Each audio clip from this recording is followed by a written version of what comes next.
Hello there, welcome to NCUR 2021 and welcome to my booth. This is TransAtlantic Asylums, the influence of a visit to 13 asylums for the insane in Europe on Pliny Earle and the American Asylum. Now, before I get started with this little welcome presentation, I do want to make a note about the terminology I'll be using throughout it. The majority of my research for this project focused on primary source psychiatric writings from about 1790 through 1850-ish. During this time period, in mainstream psychiatric writings, the most common phrases used to describe mental illness were madness, insanity, and lunacy. And the most commonly used title for psychiatric care facilities was asylum. And you can see that in my title as well as the subtitle, which includes the title of the primary resource I used for my project. So I will be using these terms throughout my presentation. There are other terms that I saw that do appear in my PDF resources on my NCUR booth. So if you take a look at any of those, you might see other terms used. These were the ones that I saw most frequently and I am most comfortable using.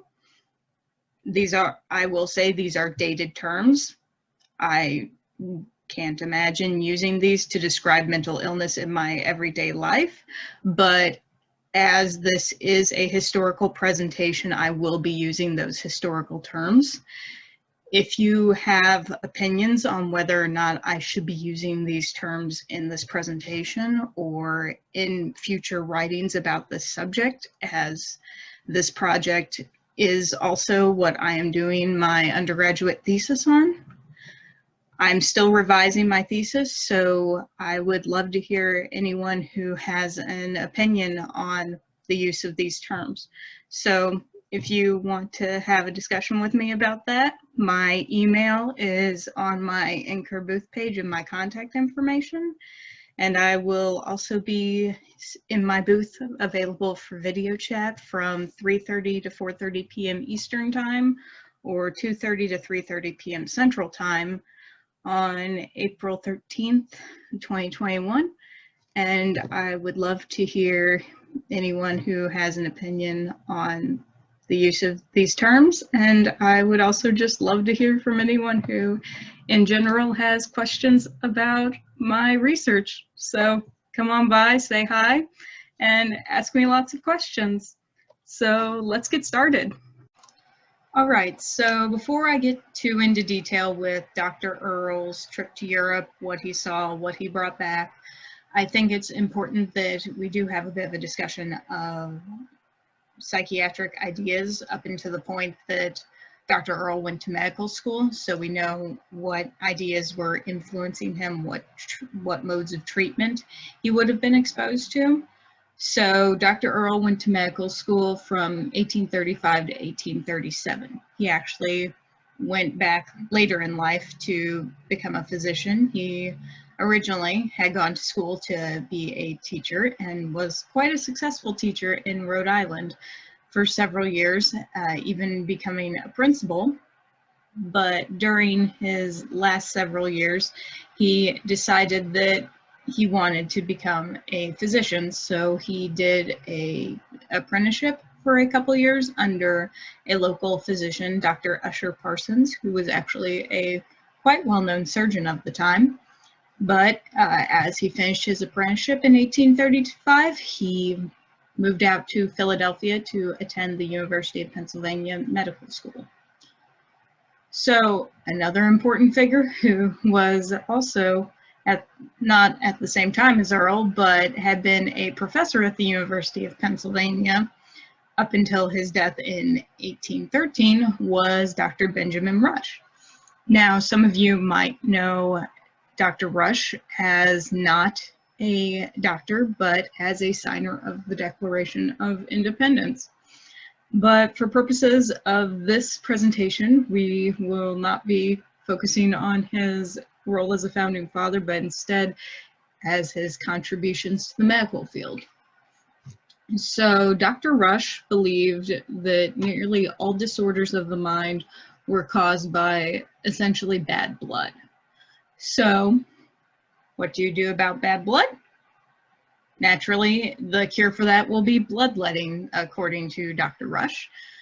But this wasn't his only mode of treatment, though he was a strong advocate for it. In 1789, he published a book listing out other treatments he found effective, which included purging, restricting the diet to minimal nutritional intake, what he called emecs,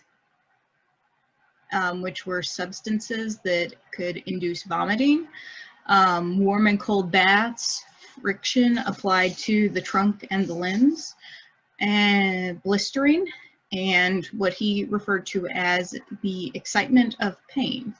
This last one may sound really odd. He described that he had came up with this, or rather discovered that this treatment was effective whenever he was treating a patient from Barbados. And this patient, according to him, suffered great distress of the mind from a hypochondriac gout, which floated in his nerves and brain. But no sooner did the gout fix and excite pain in his hands or feet than he recovered his spirits and became pleasant and agreeable to all around him. So from this, Rush gathered that perhaps by exciting pain in the patient, that this pain would cause them to revert to their normal state and calm the mind. And all these ideas were what is commonly referred to as shock therapy. So that's just, they are treatments that shock the body. And this idea, these modes of treatment rely on mental illness being a bodily issue, not necessarily a psychological one. So it's here that we begin to see this conflict between some doctors who say, okay, mental illness or insanity or lunacy, this is an issue which is an issue of the body. It's a somatic issue. But then we also have some physicians coming forward and saying, no, this is an issue of the mind. We need to treat it as a psychological issue, not a somatic one. And so from this conflict, we get moral treatment.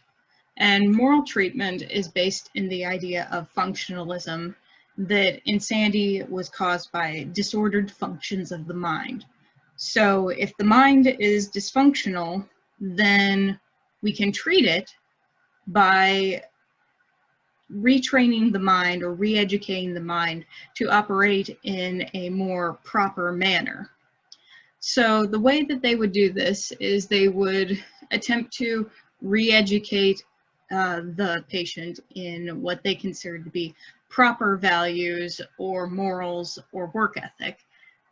And they thought that this would in turn restore the mind. And so we see this in a lot of the asylums that Dr. Earle visited during his 1837 to 39 tour of Europe. And a lot of these asylums, in order to instill these values and morals and work ethic into their patients, a lot of these asylums had a program of manual labor of sorts. It was usually just small-scale farming. The asylum might have an on-site garden, or in others it was more common, especially for female patients, that they would have some bit of sewing that they could do. Others even had on-site carpentry workshops that patients could work carpentry, that they could fix shoes, that they could make hats. So there was a wide variety of all the different labors that a asylum might have on site that their patients could participate in, but we can see across the board in asylums that were using this moral treatment method that they have some form or another of manual labor taking place. Another very common, if not all across the board, characteristic of asylums with moral treatment programs was that they would have either a weekly service from a religious leader or a chapel on site for patients to attend. And like, it would depend on the religious denomination of the asylum that was there. So one of the asylums that Dr. Earle visited in France had a Roman Catholic chapel attached to it. But Dr. Earle, he worked, once he returned to the States, worked at Friends Asylum in Pennsylvania, which was founded by the Society of Friends, the Quakers. And so their religious meetings would be, therefore, Quaker meetings or meetings of the Society of Friends. So both manual labor and religious services were very commonly found in moral treatment facilities. And even Rush had begun to theorize that exercise and labor were helpful in treating mental illness. So even though a lot of Rush's ideas regarding shock therapy were not appealing to the new psychiatrists who were subscribing to moral treatment, some of his ideas did hold over, especially the idea that exercise and labor outside could be effective treatments. So as Dr. Earle is coming into med school, all these ideas about psychiatry are floating around out there in publications. However, in medical school, he never learns about them, or at least he takes no formal course on. He could read these on his own time and write about them on his own time, but there was no formal training in the medical school on psychiatry or mental illness, which is very interesting because Dr. Rush, as I said before, was a professor at the University of Pennsylvania Medical School where Dr. Earle attended. Now, Dr. Rush had died in 1813 and Dr. Earle didn't attend until 1835. So at some point between 1813 and 1835, Dr. Rush's notes were lost or just they decided not to use them anymore. Maybe because of his ideas, they decided they didn't want to, but we don't really know what happened to them. So we know that Rush's successor did use them for a period of time in the 18 teens, but by the time Earle attends medical school, they're no longer in use. In fact, across the board, there is no specific psychiatric course in a medical school in America until 1848, when the Washington Medical College of Baltimore is the first to offer psychiatric specific courses. So for this reason, all the psychiatrists around this time don't have any course material to back up what they're doing. They aren't learning about their field in medical school. There is no specific program to teach them about this.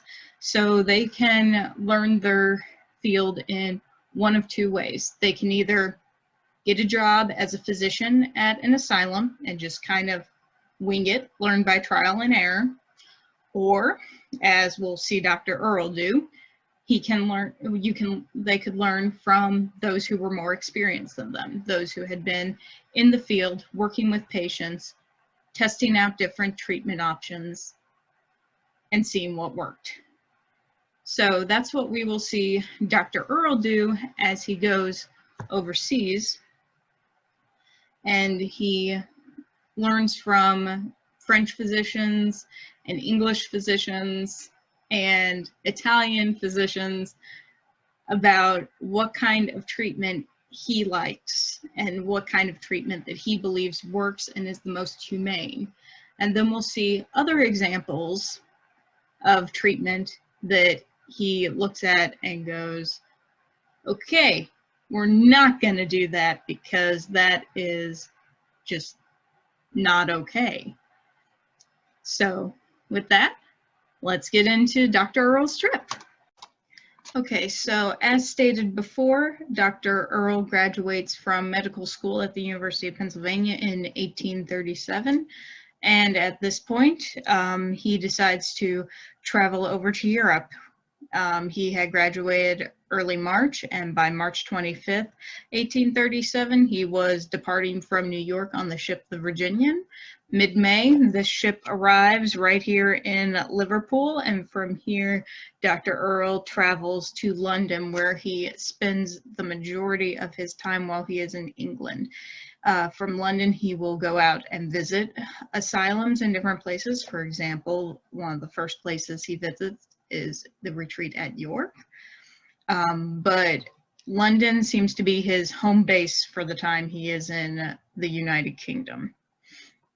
So the retreat at York had a long tradition. It had been founded in the 1790s by William Tuke, and at the time that Earle was there, it was being ran by William's grandson, Samuel Tuke. And Earle held Samuel Tuke in very high opinion. He described him as well known in this country, England, as well as in the United States. No other man living is so well acquainted with the proper management of the insane and the most suitable construction, arrangement, and discipline of lunatic asylums. So whenever Earle was speaking to him, he felt that he was getting the best information possible, that Samuel Tuke was the expert on all things asylums and all things insanity. And both him and another asylum caretaker that he would meet, Jean-Étienne Esquirel in France, he would cite both of them in his book, The History, Description, and Statistics of the Bloomingdale Asylum, almost a decade after he visited Europe. So these men had a long-standing influence on Dr. Earle and his ideas about insanity and treatment. The York retreat in particular, Earle described as very systematic and neat, as well as that it seemed to make the place a home to each patient.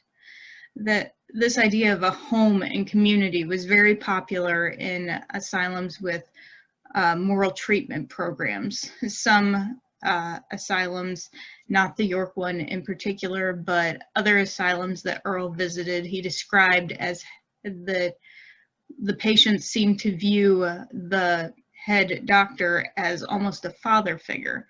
So while the asylum was a treatment facility, as we discussed, it was also a place of work.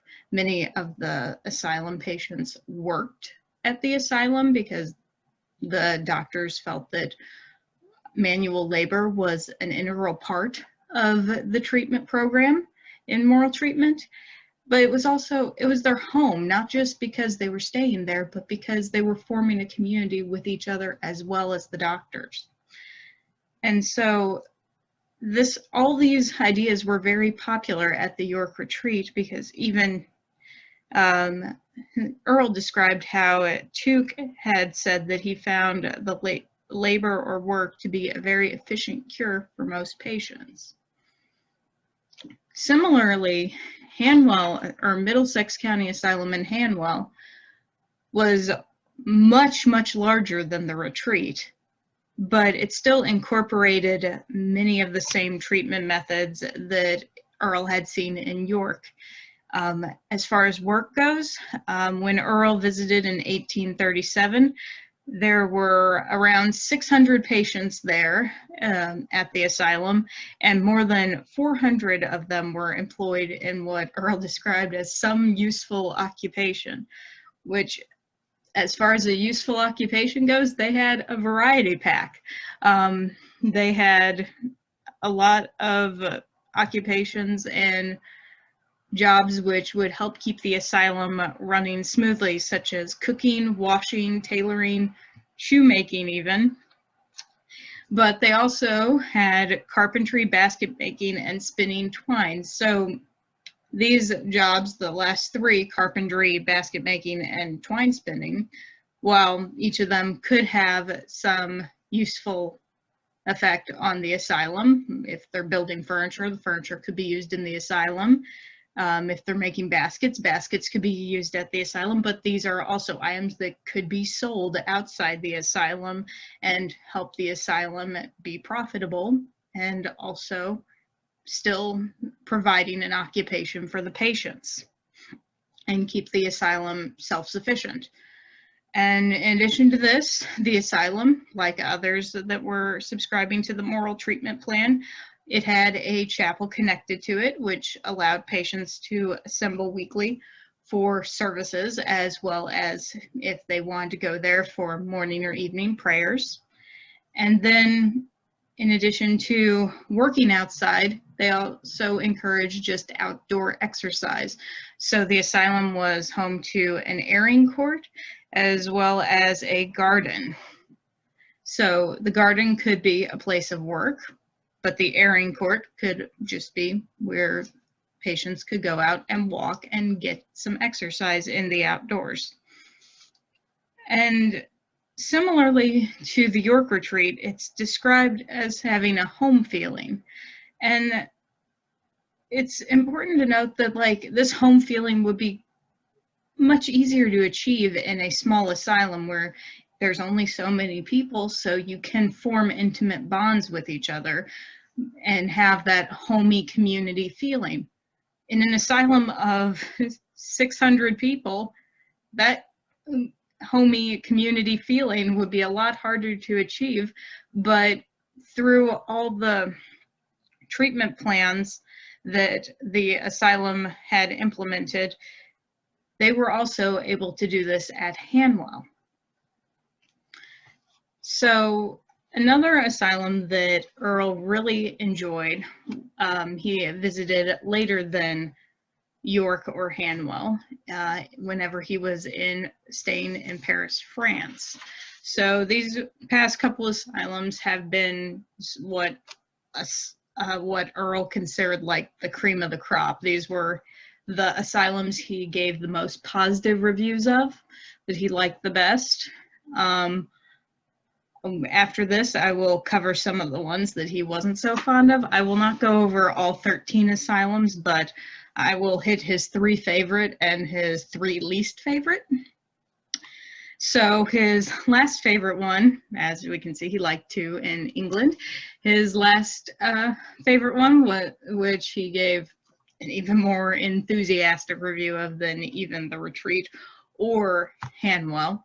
He went on for many, many pages about the Charenton Asylum, which at the time Earle visited it was being ran by Jean-Étienne Esquirel, who was a student of Philippe Pinel, which those who know about psychiatry in the 1700s will know that Philippe Pinel was a psychiatrist working at the Bicêtre and the Sauthier asylums in Paris, and he was said to have unchained the patients of these asylums quite dramatically, and unchaining them, saying, we shouldn't be keeping our mentally ill in chains. This is wrong.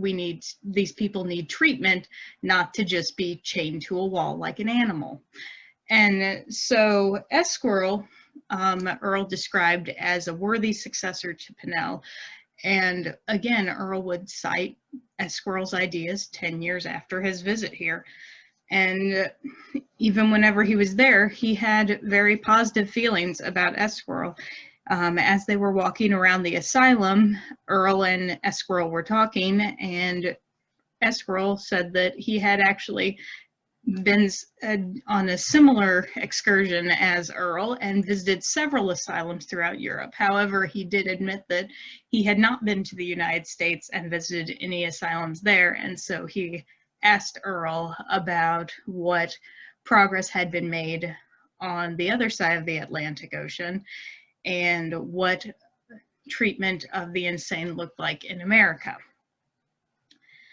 So, focusing on Charrington specifically, not Esquirrel, the asylum had a mixed population of men and women. The two asylums that Earle had seen in Paris, the Bicêtre and Safier, had been either all male or all female. So Charrington had both male and female populations in the same asylum.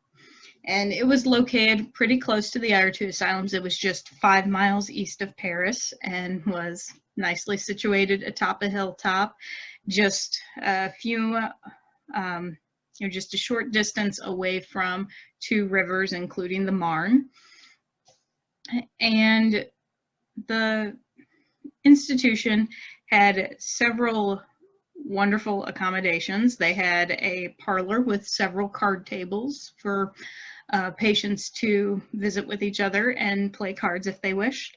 They had armchairs, a pianoforte, and a billiard room. And in this parlor, where all these instruments and chairs and card tables were, the patients were encouraged to come there every evening and just sit in the parlor and socialize with each other. Again, just trying to build that sense of community. In the parlor, you're all going to come down here and just visit with each other like anyone would. And I mentioned earlier that one of the asylums in France had a Catholic chapel for patients to visit and receive services. And this was the Charrington Asylum, but interestingly enough, though there was a Catholic priest at the asylum to fulfill the religious needs of the patients and conduct services in the asylum chapel, patients who were in the asylum and weren't Catholic and followed other faiths were actually encouraged to request and have religious leaders of their denomination visit them at the asylum to receive services in that manner. And the asylum also had gardens outside, like Hanwell and the Retreat, to where the patients could go outside and exercise as was encouraged. And this might sound like kind of iffy that you're just letting these people just roam around, just walk around outside. But Esquirrel emphasized that there would be 1 attendant outside for every 10th patient. So this might not sound great that you only have 1 for every 10, but that is quite better staffed than some later asylums would be.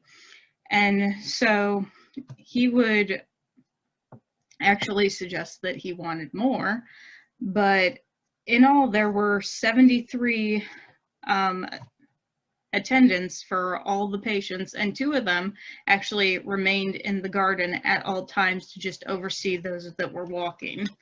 And there were several other attendants who Esquirrel told Earle had only 1 or 2 patients each to take charge of.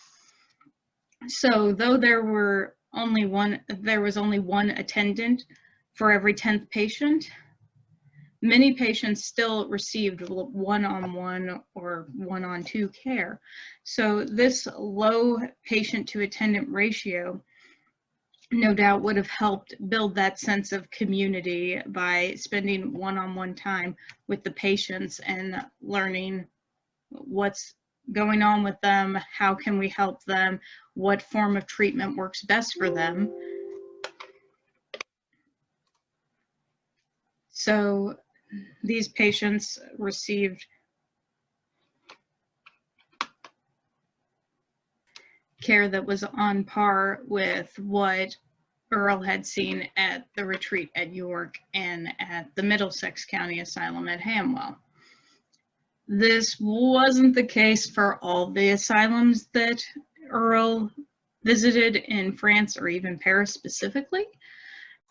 So whenever Dr. Earle was in Paris, after staying some time in London for the winter season, he traveled to Paris to study at a local hotel, and where many physicians in Paris were giving lectures at the time. And he was able to go visit the Bicêtre, which I'd imagine he was quite excited to visit initially, actually. He described it as hallowed as being the scene of the boldest and noblest achievement recorded in the annals of insanity, as it was the site where Pinel had first unchained the insane, so to speak, and also where he began his program of traitement moral.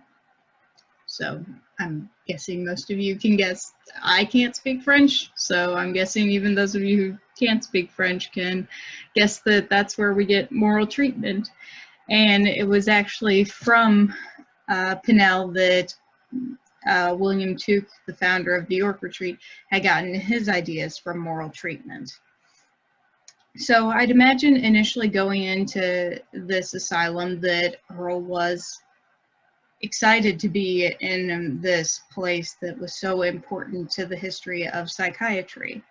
However, unfortunately, he would be disappointed. The two doctors that were running it now, Dr. Ferris and Dr. Scipion Pinel, who was the son of Philippe Pinel, said that everything that Pinel had disapproved of in the asylum was destroyed, and everything that he had required or said would be good for the asylum had been executed. Earle didn't necessarily agree with this. Whenever he was visiting there, he had been in one of the bathing rooms with Dr. Ferris, and he noticed that in the bathing room there were shower heads about 5 feet above the bathtubs, which, I mean, 5 feet of water falling, that doesn't sound particularly appealing. But what was worse was Dr. Earle described how whenever he was there were two patients there.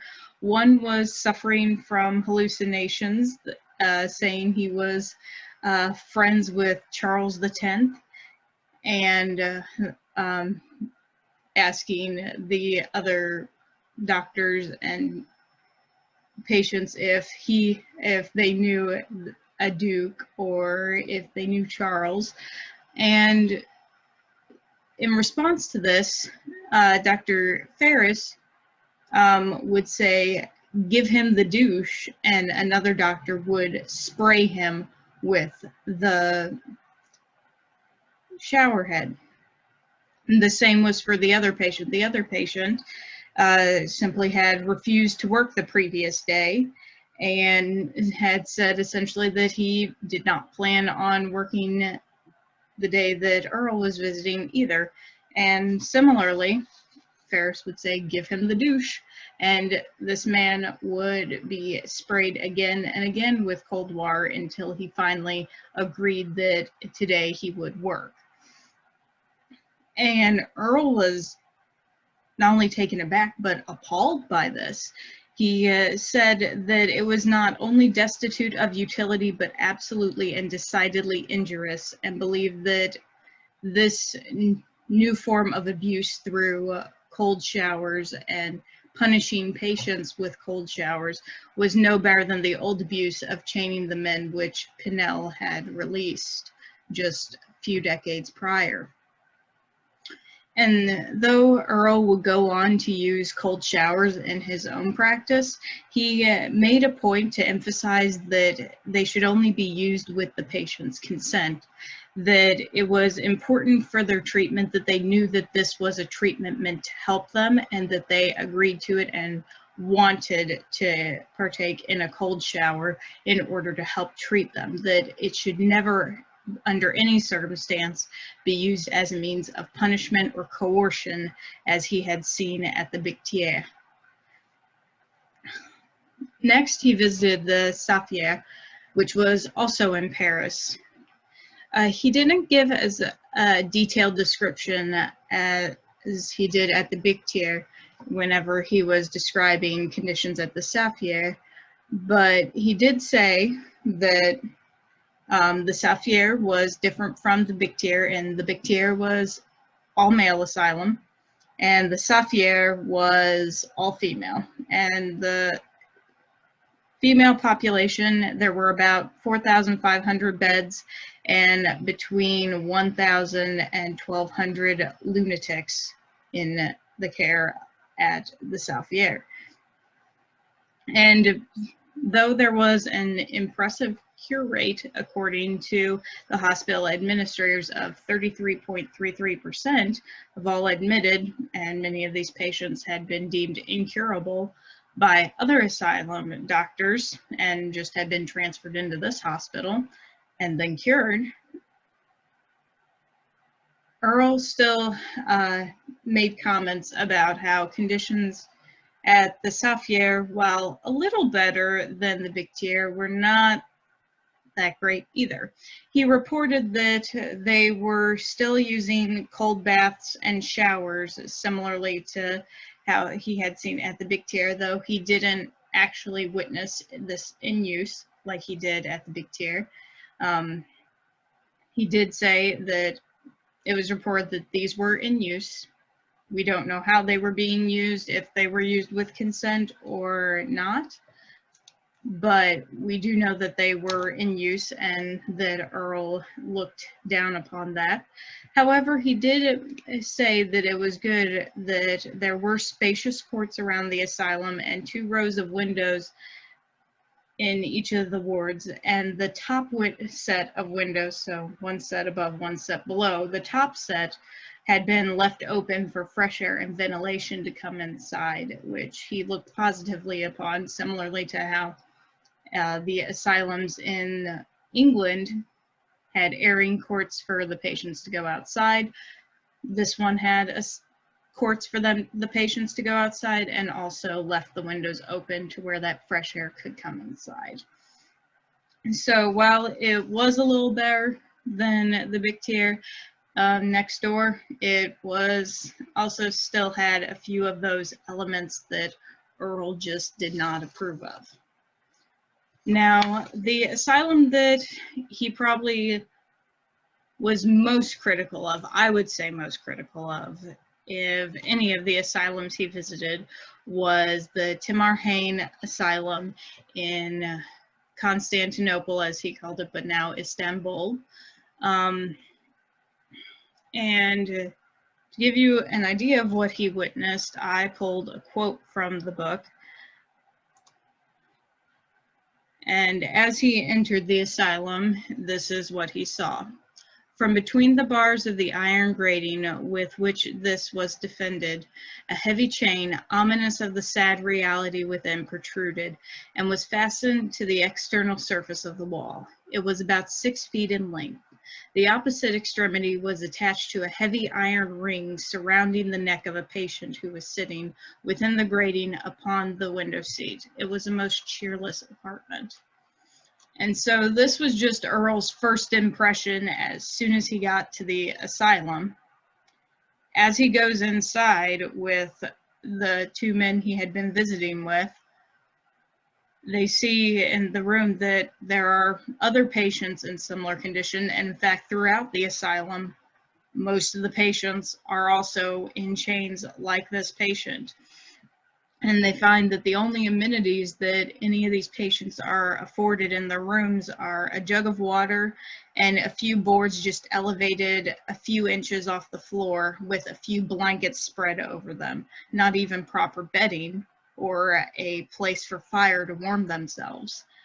In fact, these chains that were fastened around their neck, as they were only 6 feet long, the length of the chain was barely long enough for them to lie down in their bed, just depriving them of even the most basic comfort of getting to lie down at the end of the day. And throughout the asylum, as he walked around, he saw all the patients were held in similar conditions. All but one were in chains, and all but one were without a fire. And the one that was not in chains and the one that actually did have a fire, these were not the same patient. So throughout the asylum, many of the patients were deprived of even the most basic comforts that Earle had seen in other asylums. Despite this, he did report that the patients seemed to be in pretty good physical health, but leaving this asylum, he made such a critical report, and even mentioning that at the very least, the patient seemed to be in good physical health. This was not enough to dissuade other reformers from visiting the asylum. In fact, it was Earle's description of these conditions that led Dorothea Dix to make a point to visit Timar-hané whenever she went on her European tour. So Dr. Earle returned from Europe to America in late spring of 1839. And he returned to Philadelphia, where he had gone to school, and took up first a private practice of just general practice medicine. And then he was hired on at Friends Asylum as the physician of the asylum. So down here, we can see Friends Asylum. And I don't know if you could see here, this is the gardens and library at Friends Asylum, which I'll talk about in a bit.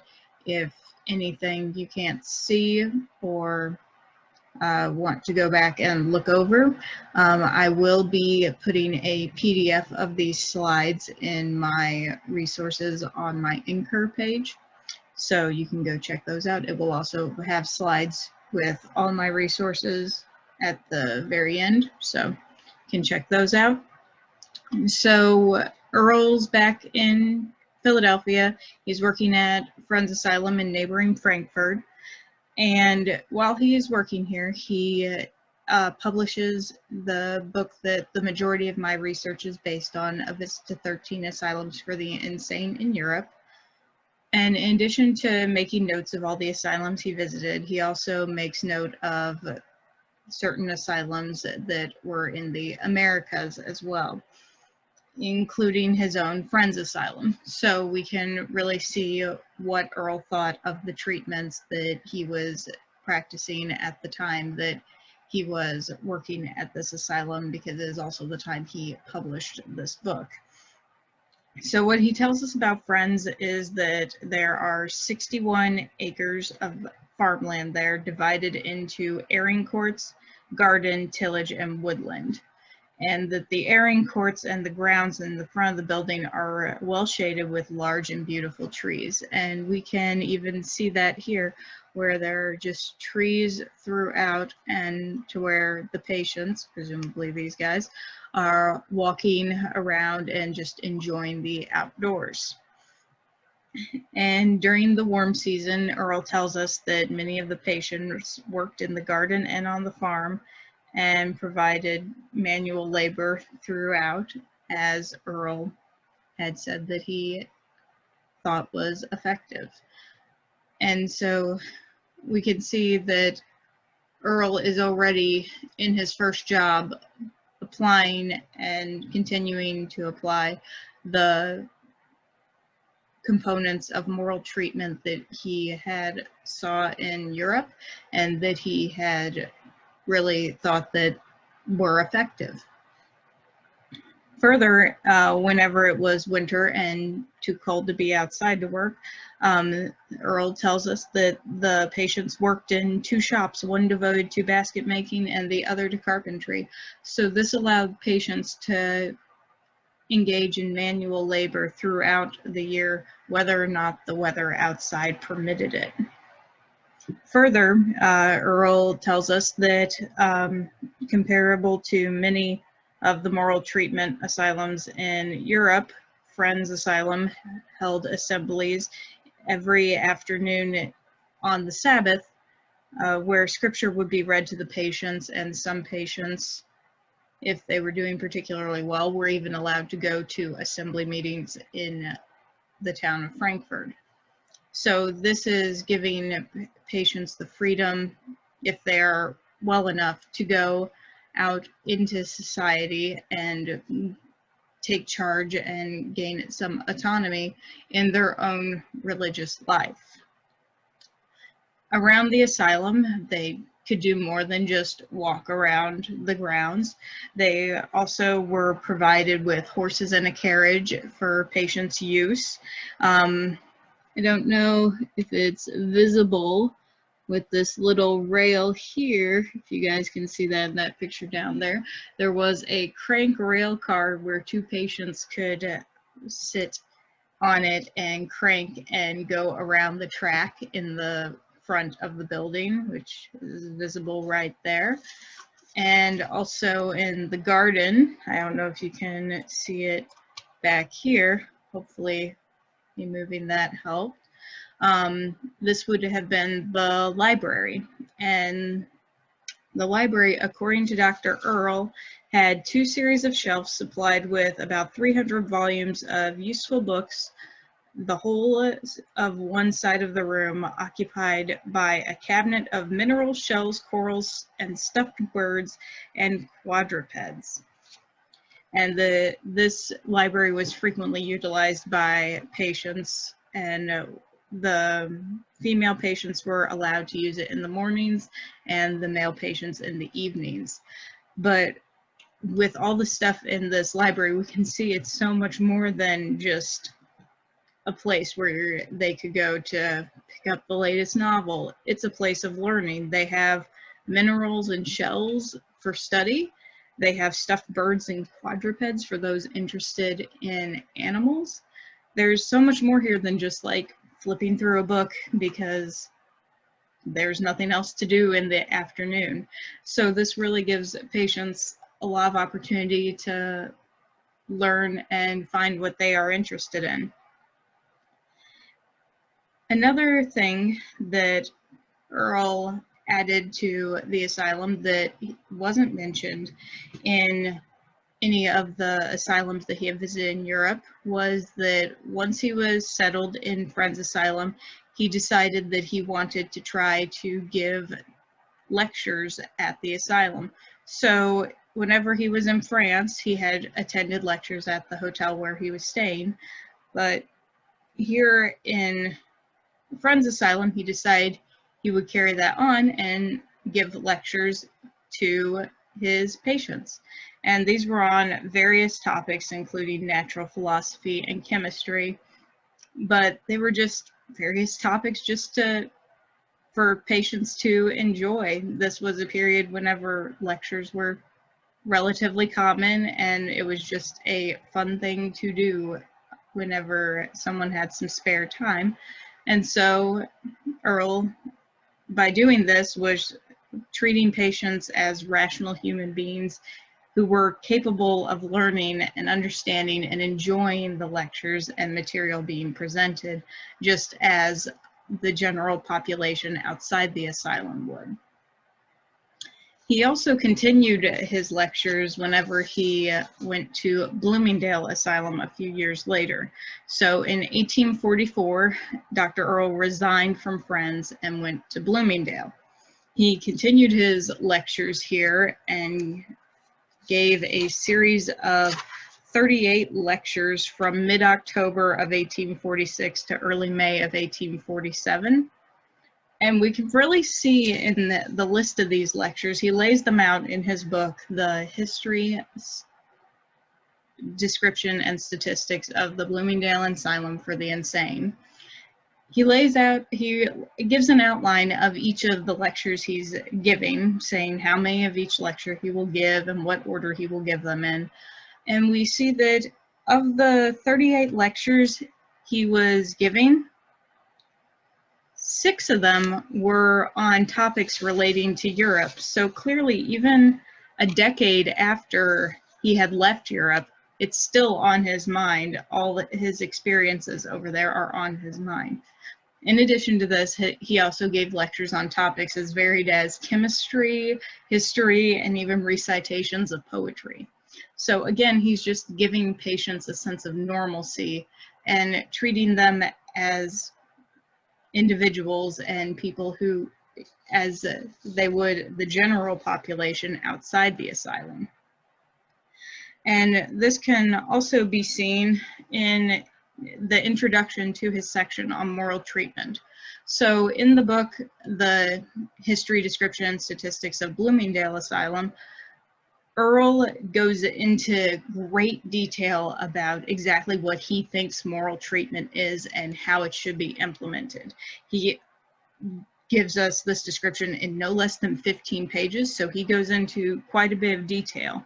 And he tells us that the primary object is to treat patients so far as their condition will possibly admit, as if they were still in the enjoyment of the healthy exercise of their mental facilities, to make their condition as boarders as comfortable as possible, as much freedom from personal restraint as is compatible with their safety, the safety of others, and the judicious administration of other branches of curative treatment. The courtesies of civilized and social life are not to be forgotten, tending as they do as a means of effecting restoration to mental health. So, in essence, he's telling us that the most important thing one can do in an asylum setting is to treat patients as that they are just normal people. To create an environment that is as close to normal social life as possible. That they should be given as much freedom as they can handle within the bounds of their safety and the safety of others, and that they should be treated as that they are rational individuals. And Earle goes into details about what it means that they should be treated as rational individuals. Just as we had talked about earlier about the transition from somatic and shock therapy treatments to psychological and moral treatments or moral treatment programs. Dr. Earle had earlier expressed publicly that he didn't like the practice of bloodletting, so by the time he got to Bloomingdale, he did away with it entirely. He also, just as he did at Friends Asylum and as he noted whenever he was in Paris, he did away with the use of cold baths or cold showers except for when patients consented to this treatment. He also practically did away with all forms of restraint by the time that he was writing about Bloomingdale in 1848. The only means of restraint which were still in use were the camisole or straitjacket, leather muffs for the hands, and an apparatus which had been invented by Dr. Rufus Wyman, which confined the patient to the bed. But despite all these three methods still being in use, in the 3 years that Earle had worked there prior to his writing this book, he noted that only 2 or 3 cases per year had these restraint methods ever been used. So even though these were all still in use, it wasn't very common. He said that in most cases, the straitjacket was enough, and that in those 2 or 3 cases each year, the muffs might be used to keep them from scratching and confine the hands. But just 2 to 3 times a year, that's not terribly often. Further, as he had seen in European asylums, he continued to implement manual labor just as he had done at Friends Asylum. He had said that some employment for the hands of a description requiring a degree of exercise of the body sufficient to preserve and increase the activity and vigor of all its organs, as well to promote the sound and healthful sleep, is acknowledged by all to be the most effectual and restorative measures, not purely medical. So the biggest section in the biggest subsection in his moral treatment section is on manual labor. He clearly finds this to be one of the key components of the moral treatment plan. And though he had a little bit of trouble implementing it in Bloomingdale Asylum because, as he put, a lot of the patients were of the class which did not work, or they were artisans who had only a very specific skilled trade, which they couldn't have the facilities for at Bloomingdale. He did say that while other physicians at the time recommended compulsory labor, Dr. Earle emphasized, similarly to how he emphasized that consent was key in patients getting cold showers, that no compulsory methods should be used to enforce labor, and only they should apply themselves to a useful occupation if they were able to and willing. So at Bloomingdale Asylum, the types of labor that patients might be able to do, or if they chose to do, would have been working on the asylum farm, in the kitchen or laundry, or in the carpentry shop. And many female patients as well also took sewing back to their rooms and would just sew in their apartments. And so Earle notes that working was more common actually among female patients because they could just sew in their rooms. And at this time, it wasn't uncommon for just about every woman of any class to be able to do some form of sewing, whether it was making a garment, making a quilt, or just some pretty embroidery. Further, just as with Friends Asylum and the asylums in Europe, Dr. Earle mentioned how there was a chaplain at Bloomingdale from 1832 onwards. So that was 12 years before Earle arrived, but he was still there, or a chaplain was still there when he was there. And there would be assemblies for patients every Sabbath day. However, he did make note that there were some patients that he would prevent from attending service or encourage them not to go. Excuse me, sorry. Because these patients would be prone to melancholy, excessive contemplation upon religious subjects, or just hopeless of their salvation. So to prevent them falling deeper into this melancholy and potentially having injurious effects to themselves due to it, Dr. Earle would encourage them that, you know, maybe you shouldn't attend this meeting. Maybe it'd be better for you if you didn't.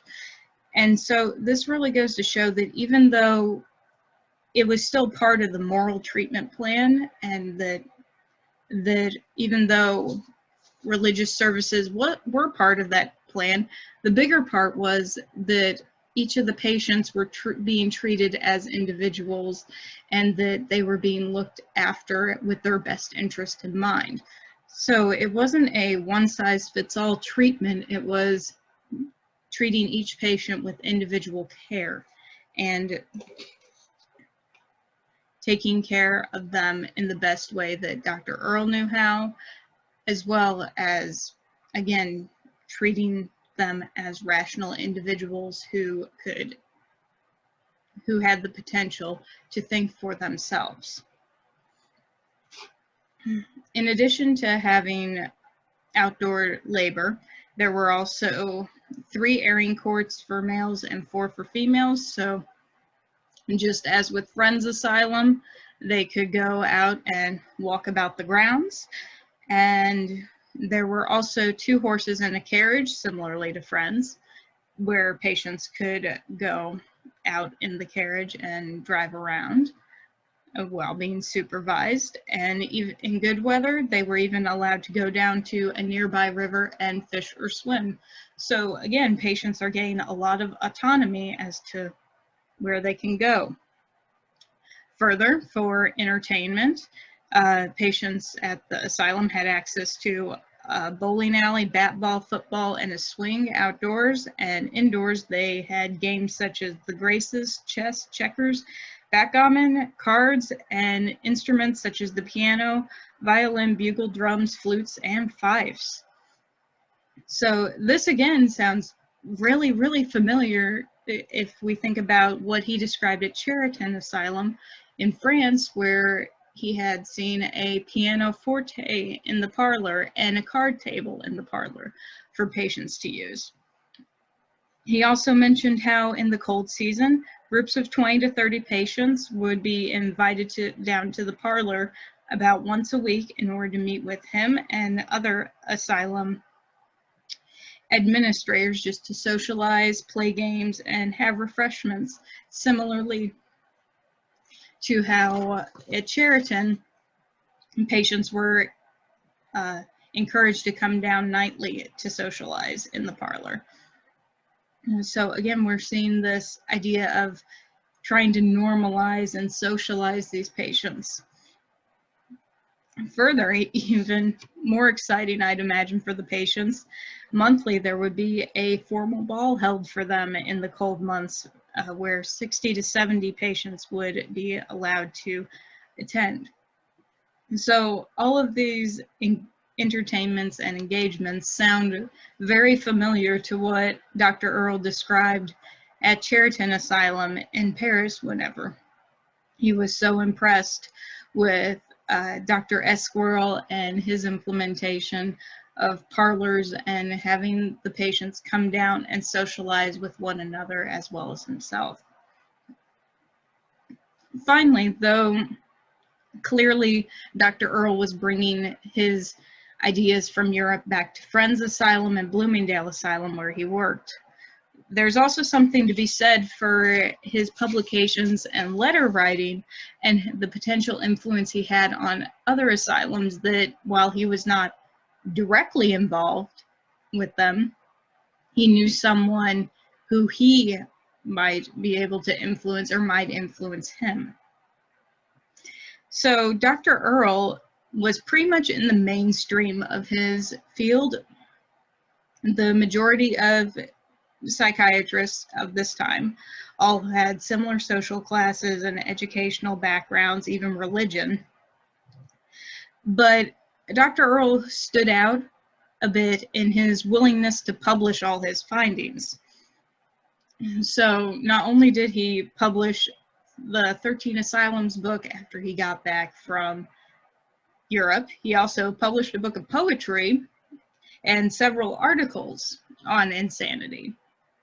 And the book of poetry, oddly enough, one of the poems in it caught the attention of Edgar Allan Poe, believe it or not, who hailed his lines as beautiful, and two more of his poems were published in the Knickerbocker and Godey's Lady magazine. So Earle, though he was well known in the psychiatric field, he's also getting well known in the literary field and thus becoming even more in the mainstream.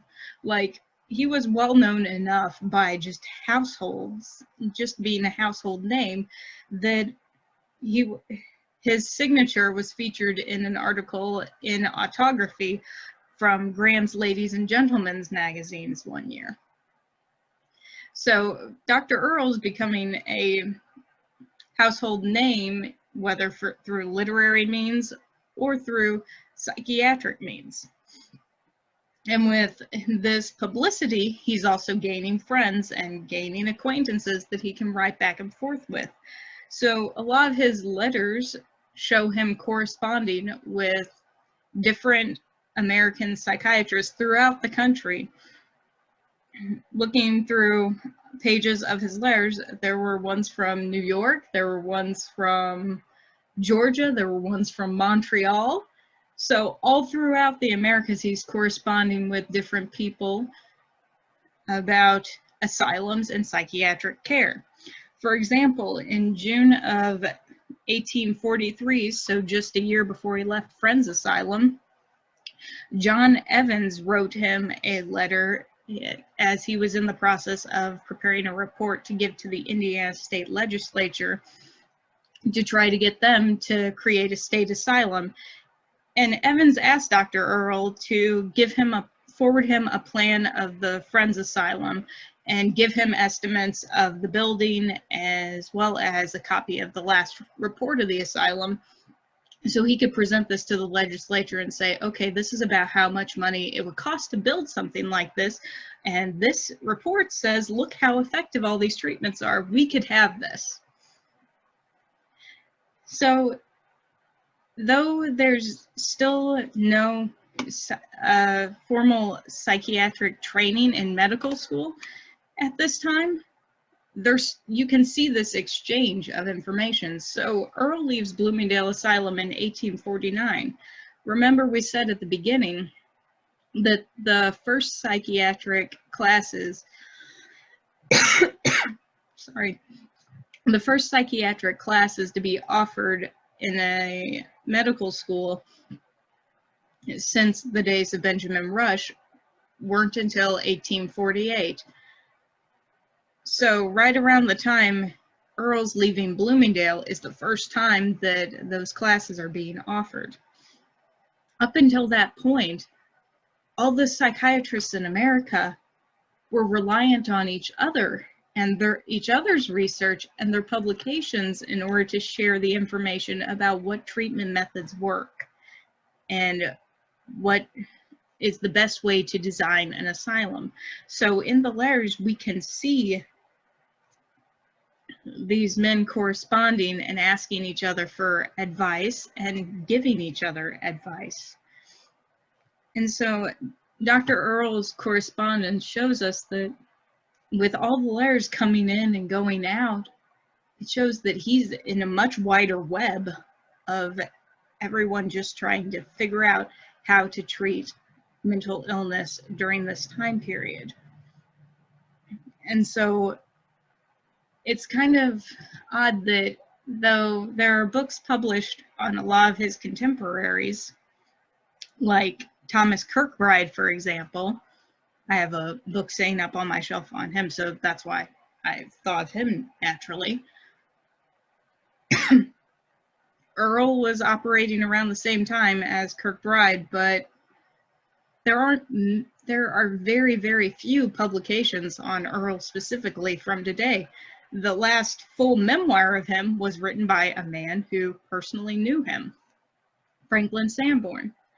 So this project is not only an effort to show that Earle's trip in Europe influenced him and influenced his asylums, but also to somewhat rectify the fact that he's been somewhat neglected by historians and just kind of became a side note in publications about his contemporaries.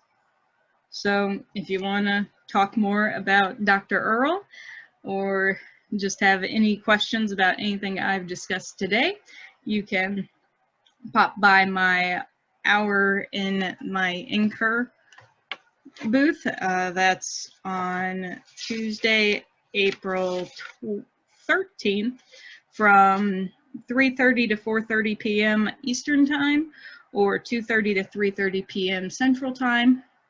Or my contact information is listed on my booth page, so if you would like to email me, you can, and we can correspond that way. Or if you would like to just set up a time throughout the NCUR sessions, the 12th through the 14th. I might be able to work in a time at some point, and we can video call that way. So thank you for stopping by my booth, and I look forward to seeing you throughout the rest of NCUR. Thank you.